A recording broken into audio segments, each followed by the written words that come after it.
the whole idea there is really less about the topic, and it's about making them meet and mingle and build trust. So there's a trust building phase in the ideas themselves, and we know that that trust is built when people stop worrying about NDAs and they start talking about ideas with one another across boundaries.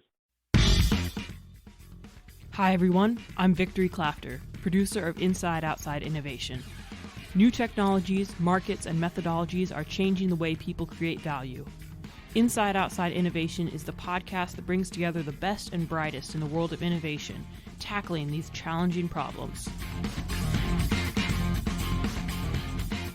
IO Innovation is hosted by Brian Ardinger, founder of Next, a provider of research, events, and consulting services that help innovators and entrepreneurs build better products, launch new ideas, and compete in a world of change and disruption.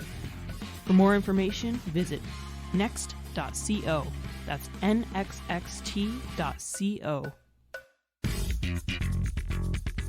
Let's start off by giving our audience a little bit of background on what is Connected Detroit and how does it fit into this whole ecosystem of innovation? Yeah, Connected Detroit Innovates is, we refer to it as a business renewal accelerator. So you can think of it as entrepreneurs have a place to go to accelerate their ideas to take to market.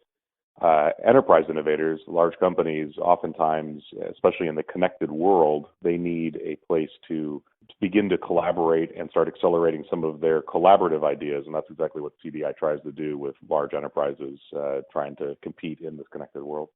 So give me some a little bit of background on what were the drivers? What started the idea around this potential business model and how did it get up and off the ground? Sure. So some of it kind of starts with me personally. I spent quite a few years working in large enterprises, eventually for the last 10 years working for firms where I was either in charge of a strategy function or an chief innovation officer type of function. And while I was in these roles, mostly for large European headquartered companies, one was Deutsche Telekom with a part of their U.S. division, and the other one was Volkswagen Group, again in the U.S. And I was realizing as I was trying to do my job as an innovator, take our companies to the next level or compete in the future, more and more of the work that I was doing was seeming lonely from two fronts. One, just how to do innovation, so I needed a cry on the shoulder kind of club. And the second piece was more and more the ideas that we wanted to explore required partnerships from firms outside of our own environment. And now fast forward quite a few years, 6 years ago, I stepped out of Volkswagen and started having some of these same experiences as an advisor to additional companies, and I realized it was not just me. There were many of us needing the same type of approach, and so informally for the last 3 years, we started meeting as a breakfast club in and around the Detroit area. Enterprise innovators coming and sharing stories, what works, what doesn't, sharing a few ideas, and along the way, we had the look each other in the eye moment to say, are we going to continue to talk about all the greatness we could do together, or are we going to do it? And a few firms said we want to do it. And out of that was born Connected Detroit Innovates, a membership-based collaborative where we are now actually supporting one another in both those elements of trying to help one another understand how one another do things, but then moving beyond that and actually trying to do some things together. So talk a little bit about the membership itself. As far as is it mostly corporate innovators, or how do startups get involved? Tell me a little bit about how the actual process works.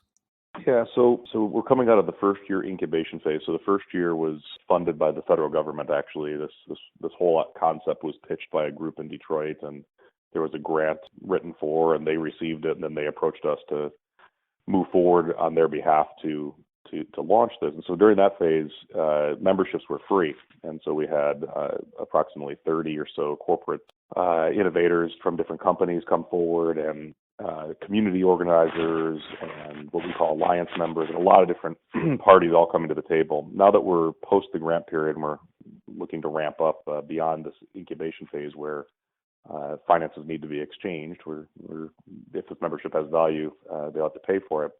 Now we basically see two different classes of membership. One is exactly as you said, corporate members, and there's a couple different flavors. Some of them that are earlier in their journey, we call birds of a feather member, and they are there just to be together and do more of that crying on the shoulder, more of the exchange of the how they do it, a little less of the exchange of what they do. And then there's a full collaborative member, and the full collaborative member are firms that may be a little more mature in their innovation processes internally, and they are ready to collaborate and work on ideas together. And so those are our two flavors of corporate members, and then we have different flavors of alliance members, and these can be universities, entrepreneurial ecosystems like accelerators and incubators, or these can be really communities, and that's maybe the most unique one that we have. Our communities in and around the Detroit area are raising their hand and saying, consider us a part of your sandbox environment. Come test your ideas in our community with our citizens, in our homes or in our businesses, and through that process, they will potentially be able to educate a future workforce and bring economic stability to their region. So those are the two broad categories, corporate and alliance type members. I really like that model, and I see that happening from a lot of different value proposition perspectives. So obviously the startups that are trying to get some, or the new ideas that are trying to get launched, whether it's internally or externally to the company, you have that playground and that beta customer test. I think that's so important, especially in the Midwest where capital's a little less prevalent than in the Valley, and connections are harder to come by, and you have to kind of piece together all that kind of stuff. So talk a little bit about why you think this works in Detroit, and why things like this are popping up in ecosystems outside of the Valley. Yeah, so well, in Detroit, we know it. It's our home, and Detroit has, for those listeners that maybe aren't as familiar with the stats of Detroit, the city proper of Detroit was, in its heyday, mid last century, was built for the infrastructure was built out for a citizen population of about 2 million people, and there's less in the last census. There are less than 750,000 citizens in and around the Detroit area now. And many of those didn't leave the state; they just moved to the suburbs. So if you look at the region, it's still quite a populous region, but the city of has some major issues. And so the reason I think it works in a place like Detroit is we have a lot of nascent capabilities that have been really encompassed in large enterprises, engineering skills, technology skills, business leadership skills.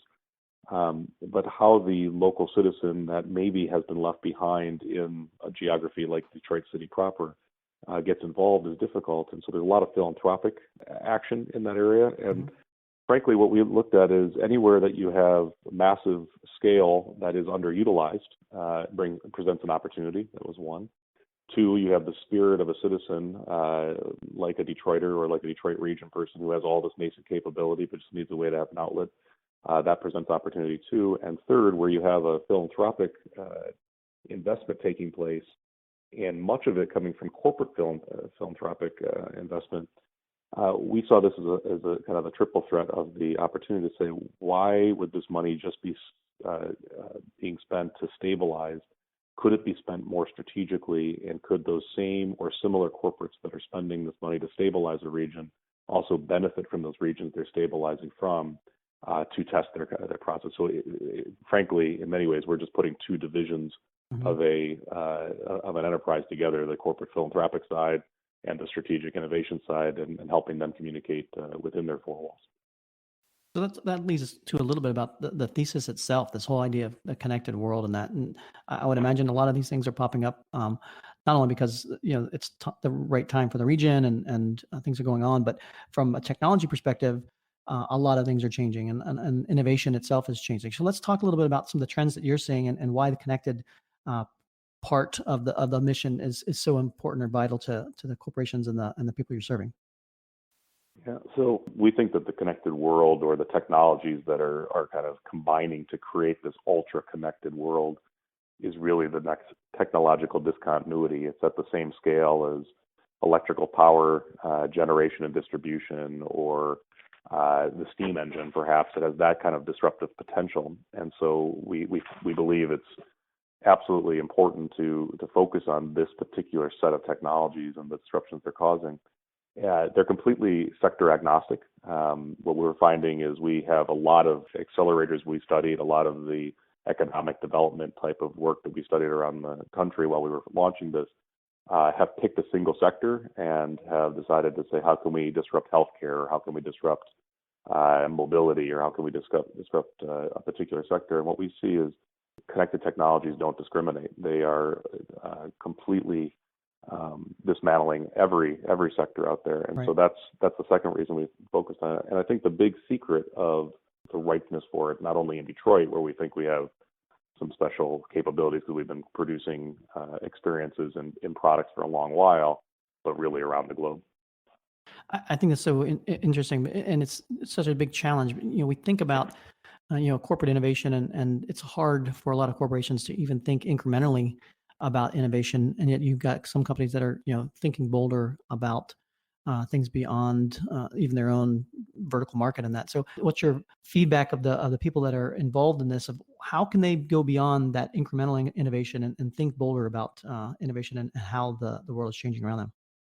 Well, as you probably well know, in the work that you've done and all the interviews you've conducted, every firm's a little different. So there is no secret recipe. I wouldn't say. We try to put it out, and we do a bit of an assessment, a mirror holding process with our members or with our potential members to help them articulate why they're innovating. What is the strategy behind innovation, and what's their agenda? And for those members that can begin to articulate that stair step, or that we see our industry being disrupted so much that this is a survival opportunity, or the others that are able to look at what they've got and say, we have all the capabilities necessary to be able to push into this and really maybe leapfrog it apart.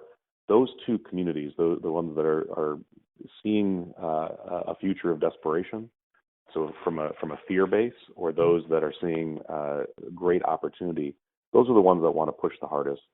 Those that are actually market leaders today, the ones that have a lot of success, they're the ones that have the hardest time looking for the something beyond incremental. And so when we again, we don't have a matrix or a rubric that we force them through, but a lot of it is their leaders being able to make those decisions on their own. And sometimes it just comes down to having a really, honestly, cool concept that they can work together. And Right. The bright and shiny object still oftentimes is part of the equation on setting the hook a little deeper. Yeah, the whole idea of innovation theater, and while there's a lot of bad things about it, sometimes it is that initial hook that gets folks engaged in what's going on in that. So, are you finding mostly the folks that are involved in your efforts, are they the kind of the innovators of the innovators, or are they the C-suite? Are they folks within organizations say that they've been tasked like, hey, figure this out?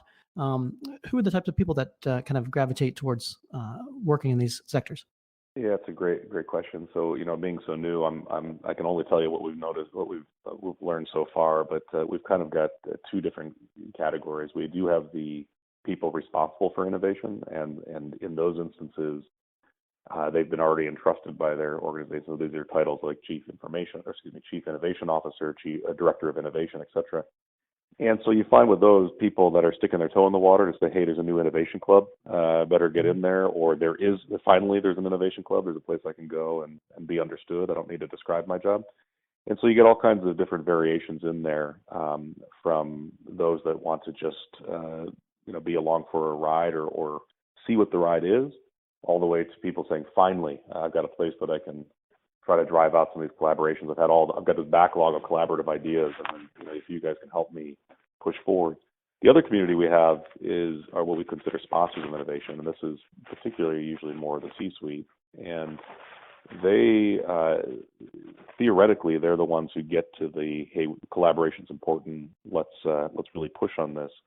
But then they turn and say, well, who's going to do this in my organization? And that's the other discovery we've had is getting the concept is a lot different than acting on the concept. And so we are smack dab in the middle of that messiness, as we speak, a little over a year into this journey as part of CDI. How do things actually take foot and get traction? You mentioned they start working on ideas, and that there's a collaborative community can bounce ideas off of that. How do ideas actually go from idea generation to idea execution?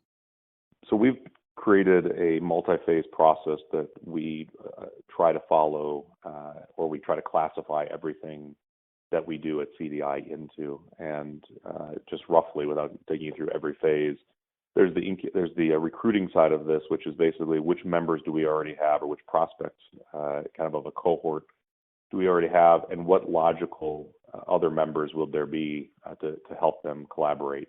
So there's the logical and strategic recruiting side of it.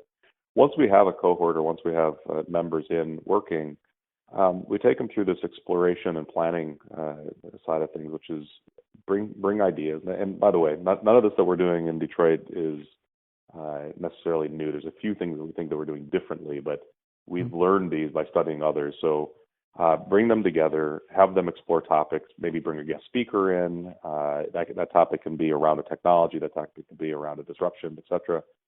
And from there, we take them through some facilitated type of sessions. And this is really up to them. Some of them say, you've done enough by just helping us build the trust. We'll go into our own corporate environments and close the door and see if we can do it there. Many of them in this first year, at least, have said, really the value is getting us in the room, making us talk, getting the ideas. And what the secret they've told us is it's simple. We get all these great ideas, and we do this all the time by ourselves. What you do differently at CDI is you help us write them down, and then you nag us over and over again until you get back together. And that has led to what we call story arcing, and we can make combined story arcs for multiple companies at once. So it's a collaborative story arc, and then those story arcs, nodes on that story arc, turn into potential proof of concepts, and we help them build a plan for how they can create a proof of concept. And then from there, they can either test it, they can put it on the shelf, they can work with one of our communities to test it in. It's completely freedom. And I give you that detail so I can say this. When we launched this thing a year ago, coming from a little over a decade of corporate innovation work, I had the thesis all wrong. We went into this saying, what everybody needs is a joint sandbox. What everybody needs is, everybody has lots of ideas already. They need a place to be brave enough to go test them. And what we found in working with them for a year is it was almost the opposite. It was, sandboxes are interesting, and the communities are a unique thing that we're doing here together. What they really said is back up. We have a lot of ideas, but we don't necessarily know how to collaborate around the ideas. And if you could focus early in this journey on building the trust, getting the ideas out, and helping them see us as not somebody participating in someone else's idea, but this is actually a mutual idea, that will be where the real value is. And so that's where we're focused. That wraps up another episode of Inside Outside Innovation. Thanks for listening. Come back next week to hear from Carrie Davis, who is formerly with Coca-Cola and is now the founder of Your Ideas Are Terrible. Until next time, go out and innovate.